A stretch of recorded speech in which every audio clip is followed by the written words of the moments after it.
Item number, SCP-003. Object Class, Euclid.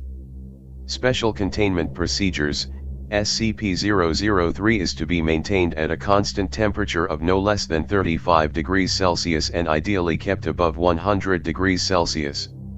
No living multicellular organisms of Category 4 or higher complexity may be allowed to come into contact with SCP-003.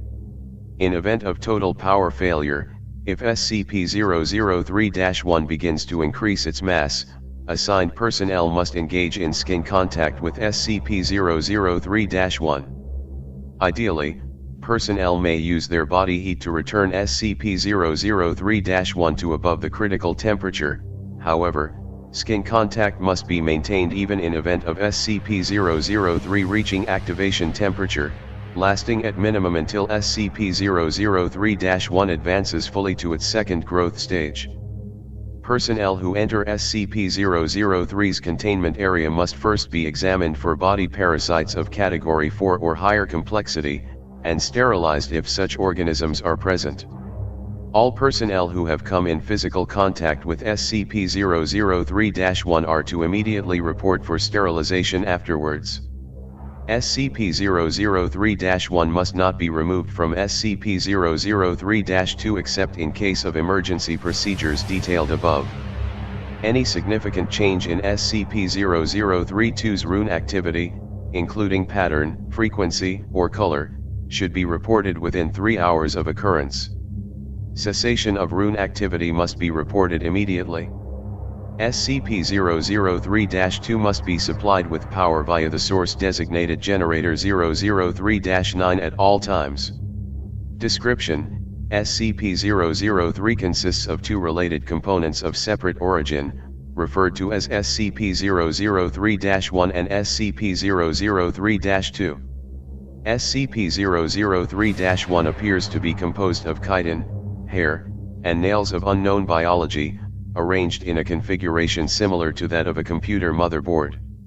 Testing reveals SCP-003-1 to predate earliest known circuit boards by a factor of thousands of years.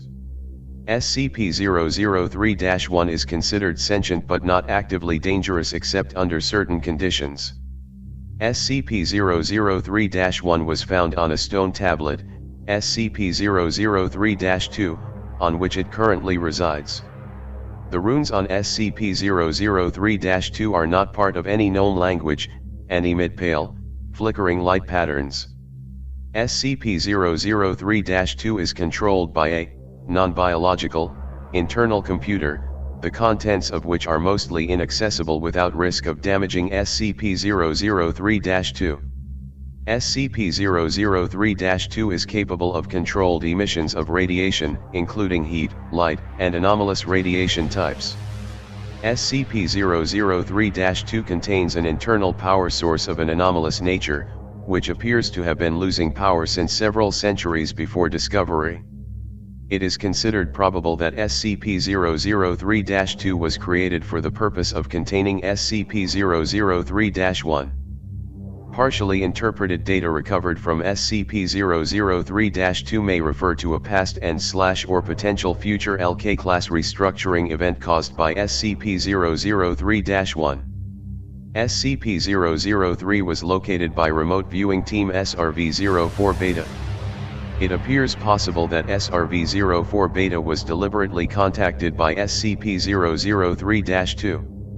Other organizations have also been alerted to SCP-003's existence, possibly by similar means. Despite this activity, SCP-003-2 does not appear to be sentient, based on its lack of reaction to M03 Gloria analysis and procedures. When SCP-003 drops below the temperature of 35 degrees Celsius, both components react. First, SCP-003-1 enters a growth state characterized by an exponential increase in mass. This growth state consists of two stages. In both stages, SCP-003-1 partially fuels its growth by converting matter around it, starting with any surrounding inorganic material, including atmospheric elements, then non-living organic material, including cells of dead skin, hair, chitin, enamel, keratin, and other biological materials. The first stage is always the same. SCP-003-1 will first increase its mass, then take a form similar in shape to an ophiuroid, brittle star, of 15 meters in diameter, including what appears to be a central processor of 3 meters in diameter. It will form sensory organs that appear to scan its surrounding environment, and will partially convert the area around it to an unidentified anomalous substance. SCP-003-2 seems immune from conversion. The second stage describes a growth alteration which occurs when SCP-003 comes into contact with living organic material. SCP-003 appears to template itself off of the organic material, and will attempt communication with organisms that match its initial template or templates. In its second stage, SCP-003-1 may pause, slow or change its growth, and will also convert inorganic and non-living organic elements into functionally similar structures while anomalously altering their physical makeup. While growth is consistent in the first stage, in the second stage SCP-003-1's growth rate is diminished by 20 to 90% so long as SCP-003-1 remains in contact with living organic material. The percentage is determined by the complexity of the organism in contact with SCP-003-1. SCP-003-1 appears to devote a large amount of processing power to analysis of living organic material. During each of SCP-003-1's growth stages, SCP-003-2 releases bursts of radiation that temporarily inhibit SCP-003-1's growth, or reverse this growth when the temperature of SCP-003-1 rises above 100 degrees Celsius. Similar radiation emissions have been replicated or recorded via other anomalous means. SCP-003-1's biology has been the subject of extensive study. Significant elements have been identified similar to SCP-redacted, SCP-1512, and SCP-2756, the latter two of which have no further confirmed connection with SCP-003-1 and no known connection with each other, and none of which are fully understood, technically, even less understood than SCP-003, thanks to the extensive cross-disciplinary research on the SCP-003 objects. To date, no convincing analysis has been put forward which satisfactorily explains SCP-003-1's connection to these SCP objects or others, nor its connection to modern technology beyond appearance, and potential mimicry via unknown mechanism. Addendum 003-01, acting on information gathered from linguistic analysis of SCP-003-2's runes and comparative data analysis, Research Team M03 Gloria has managed to establish a link between SCP-003 and data expunged for analysis of functions. SCP-003-1 must now be considered sentient, and is to be kept a minimum of 1 kilometer from data expunged and the resulting byproduct at all times. Addendum 003-02, SCP-003-2's power loss has been exacerbated by the procedures performed by M03 Gloria. On orders of 05-10, M03 Gloria will continue procedures. Addendum 003-03, during M03 Gloria procedures, SCP-003-1 doubled its mass and began rapid structural growth. Temperature was immediately returned to 100 degrees Celsius. Growth and mass increase of SCP-003-1 continued for 9 minutes and 6 seconds, at which time a sustained radiation spike was produced by SCP-003-2. In response, SCP-003-1 returned to its normal state in 3 minutes and 39 seconds. New growth dissolved into a dusty residue which was collected for analysis. Both SCP-003-1 and SCP-003-2 ceased all detectable activity. SCP-003-2 did not resume activity until connected to external power source. SCP-003-2's runes glowed uniformly gray and did not resume normal activity for 3 hours.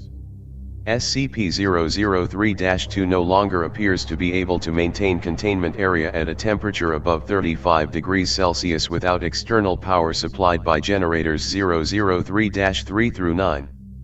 Addendum 003-04, the procedure detailed in Addendum 003-03 was repeated, and SCP-003-1 again entered a growth state. After 10 minutes and 13 seconds, SCP-003-2 once again produced a sustained radiation spike. SCP-003-1's growth stopped for 36 seconds, then resumed at its previous pace. On quadrupling its mass, SCP-003-1 formed a coherent outer shell and body. After appearing to scan its environment and partially converting its environment, SCP-003-1 then breached containment, entering the observation gallery where 9 members of M03 Gloria were present. On physical contact with team members, SCP-003-1 encompassed them in rapidly grown appendages and stopped growth for 15 minutes. SCP-003-1 then resumed growth, and rearranged the component parts of the center of its form to the shape of a 3-meter-tall female humanoid, with peripheral tentacles shifting to extrude primarily from SCP-003-1's newly formed hair and spine. SCP-003-1 then produced rudimentary vocalizations in an apparent initial attempt to communicate with researchers. Data expunged. An unknown individual approached the compromised containment area in company of a full squad of agents. The individual claimed to be acting on orders of O5-10 and attempted communication with SCP-003-1. Data expunged. Following this incident, Agent Jackson of M03 Gloria successfully restored power to SCP-003-2 and activated backup generators to return the temperature to 100 degrees Celsius. SCP-003-1 returned to its normal state in 21 minutes and 7 seconds, and was successfully recontained without incident. All 9 members of M03 Gloria affected by SCP-003-1 were afterwards found to be physically unharmed, with no residual effects besides psychological trauma.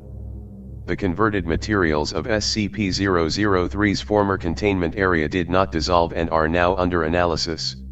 Addendum 003-05, in light of the previous incident, O5-10 was removed from the O5 Council by joint decision of O5 redacted, and O5 redacted. M03 Gloria procedures have been indefinitely suspended. Special Access Program M03 Gloria required. Interviewers, redacted, and redacted. Present, O5-2, O5-5, O5-7, O5-10, and staff. Interviewed, Dr. Tilda David Moose, M03 Gloria Lead. Excerpt 35A. She tried to talk to us. We all heard her voice in our heads, in a sort of half-language we couldn't fully understand. Some of the others passed out immediately. I lasted a little longer, but it wasn't because of mental fortitude. It's just that she was trying to tell us different things. She showed Jones a replay of all the memories of everything Jones ever felt anything about. All over the course of a few minutes. She ripped 3 of the researchers apart and put them back together unharmed. She doesn't understand human emotion, or pain. Or very much about how we experience the world. Yes, I would say the containment procedures are necessary. Listen. She wants to remake the world into a paradise. A paradise filtered through her own alien understanding of paradise, but still, a paradise designed for us. For humanity. She would be happy to make a paradise for any sufficiently complex organism she comes across first. Anything with a complex enough mind to accept her. Say, a dog. Or a houseefly. If she breaches again, we have to be there first. What would it be like? I don't know. She showed us images, not quite images. I can see them in my head, but they're not pictures. The closest thing I can think of is what you see when you close your eyes suddenly and tightly, but brighter and more complex. The images had metallic sounds associated with them, and sensory details that we don't have the words or concepts to describe. The whole effect felt like words of some kind. I believe she wanted to see what we could understand, so she could understand us. She didn't have time to finish analyzing us. I don't know what would have happened if she had.